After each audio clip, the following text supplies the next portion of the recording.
So we all know weed eaters or line trimmers can be very temperamental sometimes. They work great. I mean, they're great tools when they're working, but sometimes out of the blue they'll just stop working. It just takes forever to get them cranked up. In this case, this one, it will start. You know, the choke's on, it'll start it up, and then it just dies off almost right away. And that's usually a sign of either a fuel problem or an air intake problem. So in that case, you know, sometimes just a carburetor rebuild kit will do, just replacing the gaskets, some of the internal components on the carburetor, the fuel lines, and the fuel filter. Now that would probably work on this one. You know, I'm sitting here looking at this. Let's see if you can see that. See, it's full of gas. The bulb there. Well, when I press the bulb down, you can see it's still compressed. So I'm taking it. The carburetor's clogged somewhere, and it's not getting enough air in there. Just something's wrong with the carburetor. But in this case, I kind of priced it up. And for the same cost of getting the rebuild kit for the carburetor, the fuel lines, and the filter, and it's cost the same as just getting a whole new carburetor and a whole new setup. You know, the carburetor, the gaskets, fuel line, and the filter. So I forget, I paid $12, $14 or something like that for it.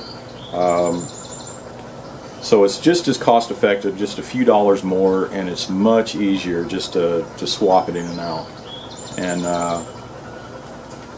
so that's what I'm going to do with this one. We're going to go through and just do an easy carburetor swap, replace the fuel lines and the filter. So let's get started. So the first thing I did was just drain all the gas out of the gas tank. I always keep my little gas jerry can ready. I've already drained it all out.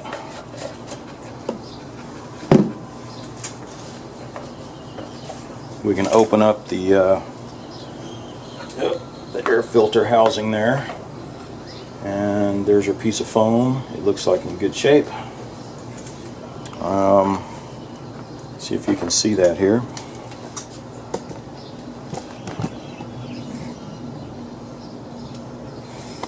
Yeah. So this one has two Allen heads. I don't know what size. I'm just using a generic, just the multi-tool here, and picking which one fits. No big deal. Let's loosen that sucker up. So these two screws are going to hold on this housing, and the carburetor and everything mounts down onto the engine block.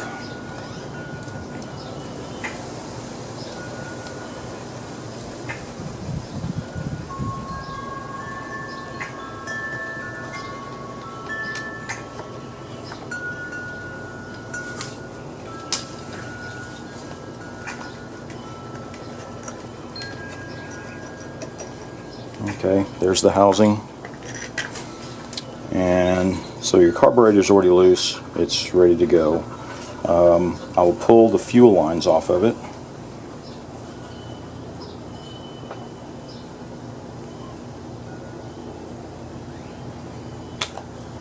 There's that one. And just take notice whenever you take them off. This one is the one that's pulling the fuel from the tank into the carburetor, and this one here is pushing the excess back. You know, when you're pumping the bulb, pushing the excess back into your gas tank.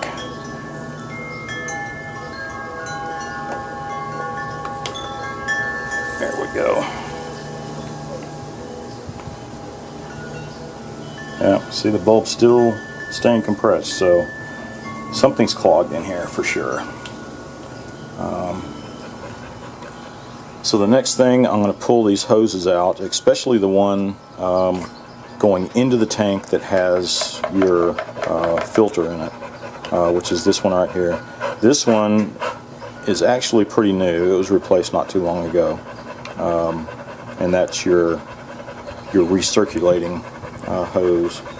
But this one, what I like to do, I always keep a wire. It could be, I forget where this came from, but you can use a coat hanger wire or a paper clip and just form you a little hook like that so that you can reach in real easy and grab that hose, and there's your filter.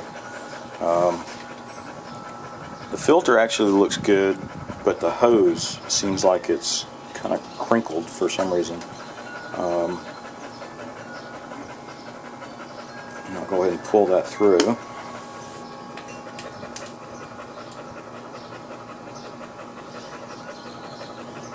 This one's kind of flexible for a fuel hose, but it still seems okay. Otherwise, let's get this prepared.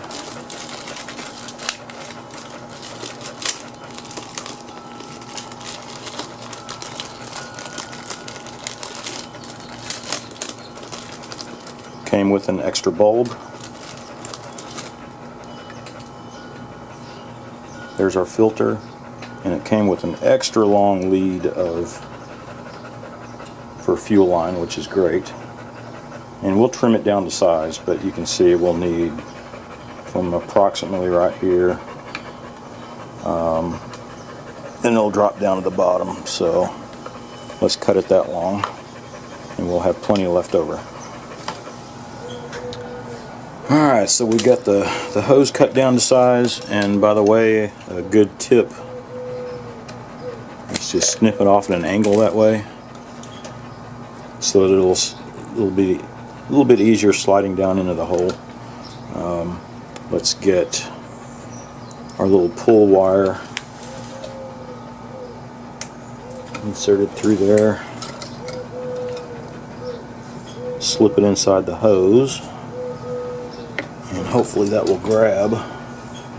Everything seems kind of slippery right now. Let's see if we can pull this sucker through there. And you can go either way. I could go with the wire coming out this way, or insert the wire from the other side and try to pull it out.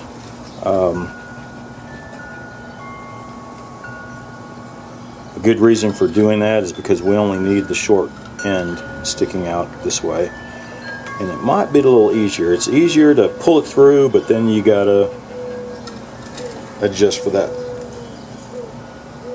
length. Okay, there we go.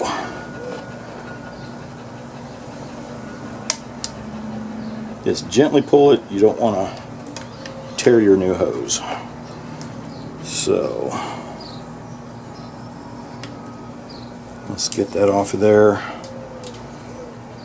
Now we can cut it clean and push in our filter.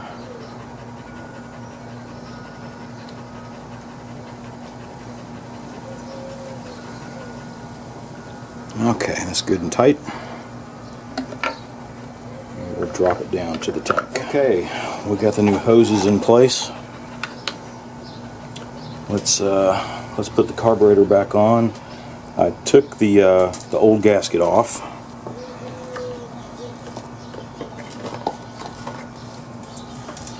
When you're looking at the new gaskets, this one does look a little different. But when you're inspecting it, you know, you always have to make sure that it fits your carburetor good, and make sure on this one it has that little hole. It lines up with your vacuum. Yeah, see, it's kind of covering that up. I'm going to make the hole a little bigger. This little one right here, it should line up with your air intake. If this is clogged, then it's not going to run. It's got to be able to have that vacuum. And over here it looks like, yeah, looks like it's just barely lining up. You know, that could clog it up, so I'm going to make the hole a little bigger. Okay, so I widened out the hole a little bit, so now you can see it's lining up and you actually see a little pinhole here. I could probably actually do a little more, but let's see how that works. I just took an X-Acto knife and elongated it a little bit, but if you have like a punch that's used for punching through leather or fabric, one that small where you can just go with a hammer and boom, tap it and get a really good clean hole, that would be ideal. But I don't have one of those. So let's get that lined up. Here's your throttle cable. You insert it into the hole and wrap it, and that's all it is. Can't forget this other gasket. Which way does that go?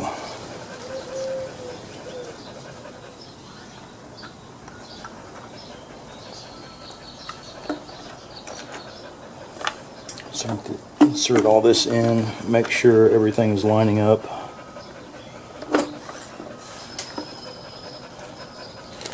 And make sure that other gasket here is seating well. Okay. Everything looks like it's in place. Check your throttle. Okay, they're just snug right now. I haven't tightened it down. I always check and make sure everything is working. Okay, throttle is working.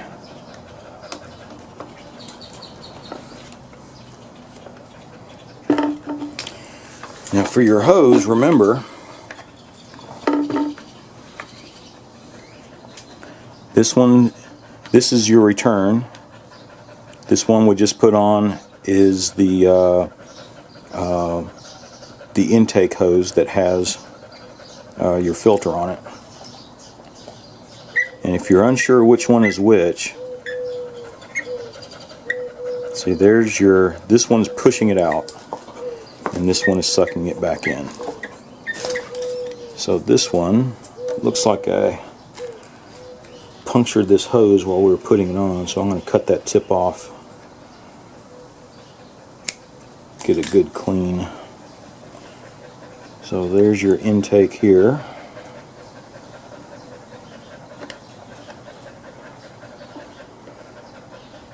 And this one is your return. Let's see, I'm going to slip it through here. There's your return hose.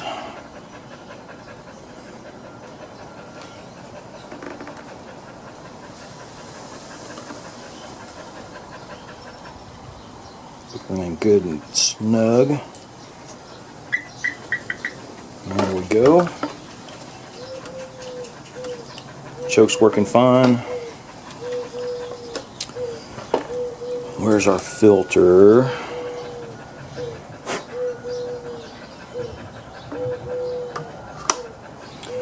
Okay, let's fill it with gas and crank her up. Alright, I just put gas in it. Let's pump the bulb. There we go, that's a good sign. The bulb's filling up. It's pulling fuel from the tank, shoving it back out, so that's a good sign. Let's go over here and see if it'll start. Alright, choke is on. Push the bulb.